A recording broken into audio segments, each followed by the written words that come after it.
Olá, irmãos, a paz do Senhor Jesus. Amados, hoje é dia 20 de novembro de 2017.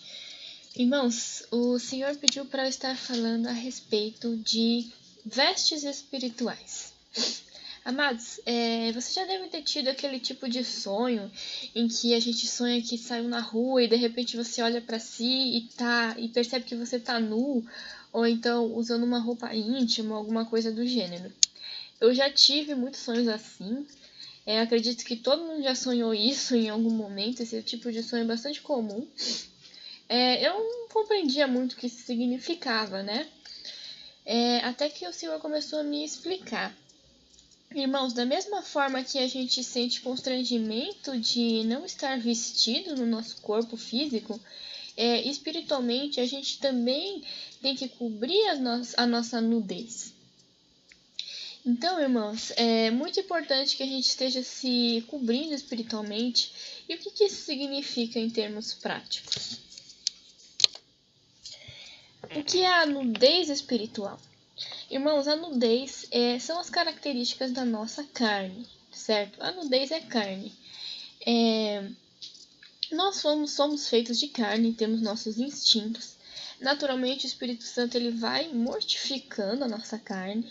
Porém, a gente, na medida que a gente vai, no processo que a gente vai passando de mortificação, muitas vezes a gente tem que estar escondendo as nossas vergonhas. Então, irmãos, acontecem situações na nossa vida, no nosso dia a dia, e a gente tem sentimentos e pensamentos espontâneos, né, que às vezes a gente não consegue controlar no primeiro momento, mas a gente tem que ter consciência de que isso é vergonhoso. Por isso que a gente não deixa que externar aquilo que às vezes a gente pensa, o que a gente sente. A gente procura, no máximo, na medida do possível, transmitir a aparência de Cristo para aqueles que estão ao nosso redor e agir como Cristo agiria. Né? Então, essa é a cobertura. A cobertura é o entendimento que a gente tem a respeito da santidade. Das virtudes de Cristo. Mas muitas vezes a gente olha um irmão e a gente vê, às vezes, o irmão completamente nu espiritualmente. Você vê ali que o irmão fala tanto do evangelho, fala tanto das coisas de Deus, e você vê que o irmão, às vezes, está, por exemplo, agindo com soberba, ou às vezes faltando com respeito à sua esposa, ao seu marido, e isso causa vergonha. A pessoa não percebe, mas ela está passando vergonha, né? E muitas vezes as pessoas pensam que não estão transmitindo a sua nudez, que ninguém está vendo, né? Mas o mundo está vendo, irmãos. Nós somos a representação de Cristo aqui nessa terra, porque as pessoas não podem ver a Cristo, mas eles veem a nós. Então, quando eles veem a nós, eles de certa forma estão vendo Cristo. Porém, se a sua carne está aparecendo, as pessoas não verão a Cristo, e ainda por cima haverá aquela vergonha, né? Você vai estar envergonhando Jesus. Então, irmãos, é extremamente importante que a gente tenha consciência dessas coisas. Porém, o que o Senhor tem me mostrado ultimamente é que por causa das falsas doutrinas das igrejas, da imundície que está entrando dentro das igrejas mundanas, muitas vezes as pessoas não têm consciência dessa nudez, né? Ou então elas ficam achando que essa nudez não é constrangimento. Eu lembro que uma vez eu sonhei com uma pessoa da minha família. Essa pessoa, não posso dizer quem é, mas é uma pessoa que estava muito assim envolvida com pecado e problemas de pecado graves, sabe, irmãos? E eu sonhei que eu vi uma moça, né? Eu vi ela andando e ela estava nua. E eu dizia para ela assim: põe uma roupa, se cobre, não fica desse jeito, você tá passando vergonha. E ela dizia assim: não, mas tá na moda, não tem problema, todo mundo anda assim, qual que é o problema? Então, assim, ela sabia que estava nua, mas ela não se constrangia porque estava na moda. Ou seja, todo mundo estava andando daquele jeito, então tudo bem. E é muito isso que acontece com os cristãos de hoje em dia, né? Todo mundo tem aquele comportamento, tá na moda, todas as igrejas são assim, então a pessoa acha que não tem problema. mas na verdade está passando vergonha, porque a nudez é vergonhoso, não importa se é moda ou não. Então, irmãos, na palavra está escrito, antes de tirar o cisco do olho do seu irmão, presta atenção na trave que está no seu próprio olho.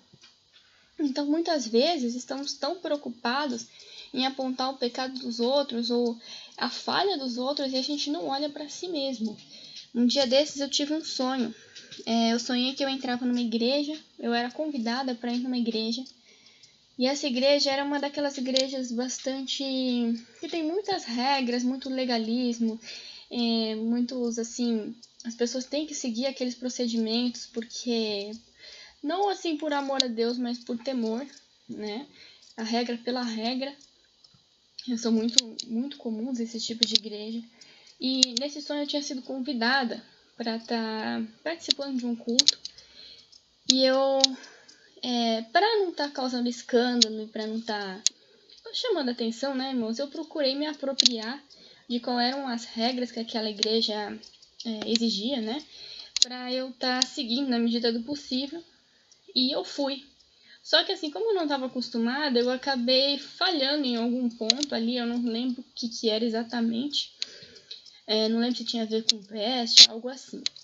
E eu tava lá na minha tal, até que quando chegou no fim do culto, apareceram umas irmãs e elas começaram a apontar o dedo para mim e a me humilhar, né? Falando, olha só, ela tá fazendo isso, que é pecado, ela vai pro inferno, não sei o quê. Só que fazendo um parênteses, né, amados, o que a palavra fala a respeito de acusação, né? Quem é o acusador? O acusador é Satanás. Então, se você tá acusando o outro porque você acha que o outro tá em pecado e você é melhor do que ele, você tá sendo soberbo. Esse é o pecado de Satanás, né?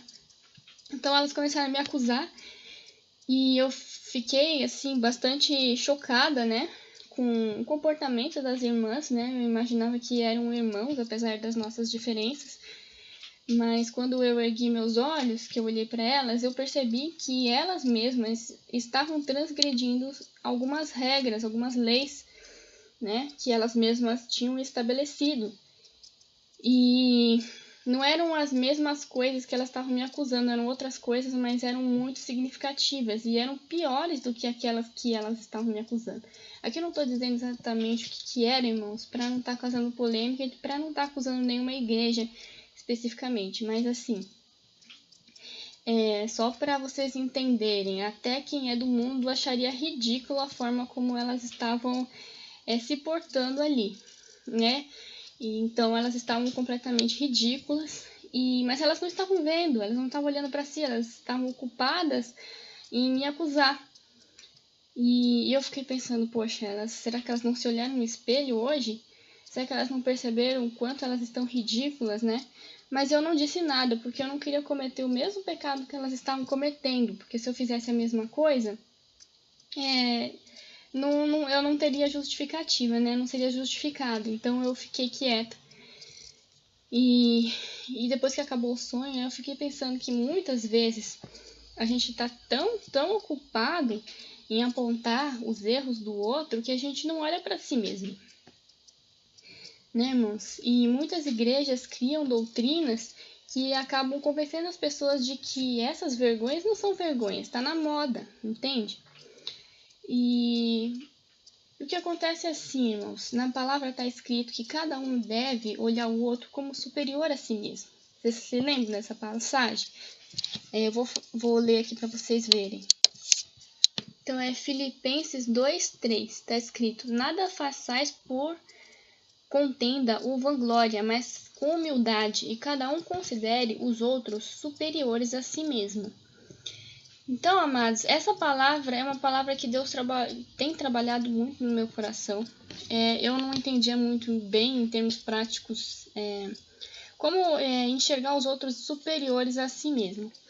Então, amados, é o seguinte, quando a gente procura na outra pessoa algo de valor que você não tem, naturalmente você se torna humilde e você tem a oportunidade de estar melhorando. Se você considera que você já é superior, que você já chegou lá, que você já tem mais santidade do que o outro, você está sendo soberbo e você não vai aprender com os outros, né? Vai acontecer que os pequeninos vão passar na sua frente no arrebatamento, certo? Então, assim, um exercício que eu comecei a fazer, não tô querendo me gabar nem nada disso, mas eu tô falando que o Senhor começou a me ensinar, que eu comecei a tentar praticar. Não é uma coisa fácil, né, irmãos? Mas com o tempo a gente vai pegando jeito. Que é o seguinte, cada pessoa que eu conheço, eu procuro naquela pessoa alguma virtude que eu não tenha. É instinto natural da gente tá procurando e apontando os pecados e os defeitos daquela pessoa, principalmente aqueles que ainda não são convertidos, né, irmão? Então a gente tem esse instinto de estar procurando, mas isso não vem de Deus, isso é carne, né, irmãos? Por quê? Porque nós somos crentes, nós somos salvos, nós temos direito à salvação, então naturalmente a gente se acha digno, né? A gente se acha superior aos outros, mas a gente não pode esquecer, amados, que todas essas características não vêm de nós, né? Nós não temos direito a nada, nós não somos nada. Então, se a gente evolui em alguma coisa, o mérito é do Espírito Santo, né? Quem me conheceu no meu jeito original, né? O meu eu original, sabe que eu não sou digna de nada, né, irmãos? Eu não tenho valor. Eu não sou uma pessoa boa, sabe, irmãos? Eu me conheço, eu sei como é o meu eu, né? Aos poucos o Espírito Santo foi transformando muitas coisas, mas ainda tem muito para chegar lá. E de vez em quando eu me encontro comigo mesma e percebo a minha carne, né, irmãos? Então, assim, nós não temos mérito nenhum. E não é só porque a gente é convertido que não significa que a gente não possa encontrar virtude nas outras pessoas. Então, eu tenho feito esse exercício, né? Não é muito fácil. Então, assim, só para citar um exemplo para vocês. Tem uma pessoa na minha família do meu esposo, e essa pessoa, irmãos, foi um dos maiores desafios que eu tive quando eu me voltei para o Senhor, realmente. Era uma pessoa que para mim era bastante difícil de suportar, de tolerar. É uma pessoa que não conhece o Senhor Jesus, naturalmente. Ele era uma pessoa envolvida com muito assim liberalismo, era uma pessoa de temperamento difícil, é uma pessoa assim que tem uma lista de defeitos muito grande. Aqui eu não vou estar listando, né, porque não vem ao caso, mas era uma questão assim que até as pessoas do mundo tinham dificuldade ou têm dificuldade com essa pessoa. Então, irmãos, foi quando Deus me trouxe essa palavra, que é de estar vendo os outros como superiores a si mesmo. E eu comecei a prestar atenção nas virtudes das pessoas, porque por pior que seja a pessoa, irmãos, sempre tem alguma característica, alguma coisa que a gente pode aprender. E dessa maneira, amados, a gente será humilde, certo? Como eu já disse.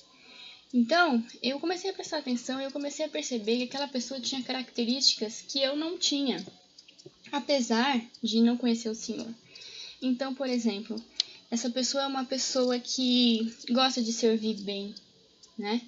Então a gente vai na casa dele e ele sempre tem, assim, uma boa recepção. Eu, por exemplo, sou a única pessoa da família que gosta de tomar Coca-Cola, por exemplo. Né? A família toda, não toda, né? Mas muitos gostam de beber, de tomar cerveja, essas coisas, e eu não tenho esse costume. Então, quando eu chegava na casa dele, sempre tinha uma coquinha gelada para eu tomar. Ou seja, ele sempre pensava em mim. Tem esse hábito de estar servindo as pessoas, de estar querendo tratar bem, de estar lembrando dos outros. Eu fico pensando, poxa, eu mesma às vezes não tenho essas características, às vezes eu sou falta, às vezes falta em mim essa sensibilidade, né? Às vezes ele vai na minha casa e eu não lembro de comprar a bebida que ele gosta de tomar, né? Então falta em mim essas características, poxa, eu podia estar aprendendo com ele, né? Então, assim, outro exemplo, tinha uma outra pessoa da família que também era uma pessoa que muito envolvida com idolatria, uma pessoa obscura, né, irmãos? E E no primeiro momento eu só via essas coisas. E quando o Senhor começou a me falar, presta atenção nas virtudes das pessoas, eu comecei a perceber outras características que essa pessoa tem, que eu não tenho. Por exemplo, é uma pessoa que você não precisa falar nada, que ela já em 5 minutos ela tá na sua casa para te ajudar, para te dar apoio. Se estiver precisando de ajuda, ela vem qualquer hora do dia ou da noite para estar dando assistência. É uma pessoa muito prestativa. E eu fico pensando, poxa, eu mesma não faria por ela as coisas que ela faz por mim. Porque eu, para sair da minha casa, gente, eu sou bastante caseira. Eu não gosto de sair. E ainda mais para estar indo na casa de outra pessoa, para mim é bastante difícil, né? E eu fico pensando, poxa, ela faz isso espontaneamente. Eu não tenho essas virtudes. Gostaria de ter, então comecei a prestar atenção. Outro exemplo, o meu esposo mesmo. Ele tem essa característica de estar se colocando no lugar das outras pessoas, para estar pensando o que aquela pessoa está sentindo. Então, quando eu me casei, essa foi uma das características que me chamou muita atenção. E eu percebia que eu não era muito assim, que eu precisava aprender com ele, né? Então, tem muitos e muitos exemplos, irmãos. Então, assim, eu faço um apelo a vocês. Nós que somos cristãos, a gente tem que ter essas características, a gente tem que buscar melhorar e aprender com o próximo, sabe, irmãos? A gente tem que largar essa soberba. Muitas vezes a gente é muito soberbo, né? Um dos grandes pecados do cristão, principalmente nos dias de hoje, que é o que as pessoas não estão prestando atenção, é a soberba, sabe, irmãos? É por isso que as igrejas são fechadas nas suas próprias doutrinas, não tem comunhão entre si, por causa da soberba, né? Cada um acha que é dono da verdade, que sabe tudo, que já chegou lá, que não tem o que evoluir, tá pronto para acusar uns aos outros, para apontar a falta de virtude dos outros, o pecado dos outros, e não presta atenção na sua própria nudez, né, irmãos? Então é isso que falta para cada um, tá olhando as virtudes dos outros e parar de ser soberbo, parar de bancar o superior ao outro. E é uma dessas características, são essas características que o Senhor está incomodado. Deus não está se agradando disso, sabe, irmãos? Porque, assim, uma coisa muito importante, Deus, ele tolera todo tipo de pecado, né? Ele perdoa, melhor dizendo, todo tipo de pecado. Ele consegue lidar com isso, mas uma coisa que o Senhor não suporta, que ele não perdoa, é a soberba. Por quê, irmãos? Porque a pessoa que é soberba, ela não admite os seus erros, né? Ela não se humilha, ela não pede perdão. Então, como é que o Senhor vai perdoar uma pessoa que é soberba? A palavra está escrito que Deus resiste aos soberbos. Então, irmãos, esse é o pecado mais grave de todos os pecados. Você pode ser o maior pecador do mundo, mas se você for humilde para pedir misericórdia para o Senhor, todos os seus pecados serão perdoados.